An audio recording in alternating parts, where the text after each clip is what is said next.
Good evening, ladies and gentlemen.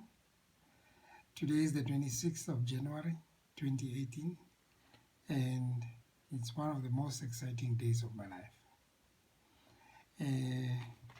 I just received a package from the post office which contains my book. Yes, my book, which is the first book that I've written in my life, and hence I'm so excited. I'm going to be opening or unboxing it in front of you so that we can look at it together and share the excitement with you. The name of the book is called 365 Days in the African Jungle. And believe me, I had to wait for 2 whole months. And I am over the moon today. Now, let's unbox.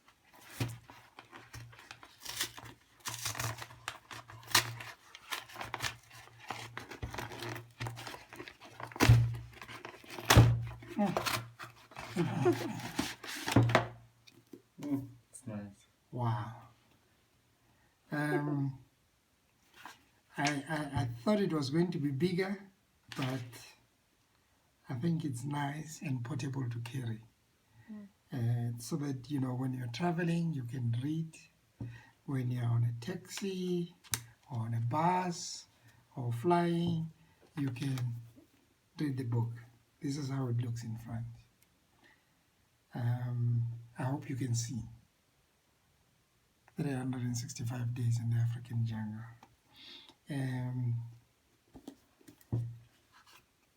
Wow, it's amazing.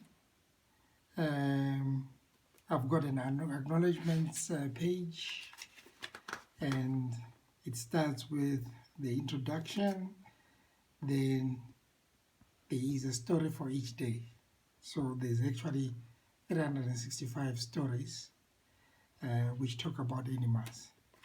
And this book is actually an attempt to raise awareness to people that animals are getting extinct at an alarming rate. And until we change our behavior and we respect animals and the natural, wildlife, in the next 10, 20 years, half of the animals that are here would be extinct. So you can read this book with your kids. I believe that when we teach kids at an early age, they grow up to be responsible people, and we can have people that do not poach and who do not kill animals for sport. It's a shame that somewhere when you go to bars, you'll find heads of animals, people showing off how they killed the lions and all these other animals. And Africa is a destination for poaching. I hope you do enjoy this book as much as I enjoyed writing it. Thank you.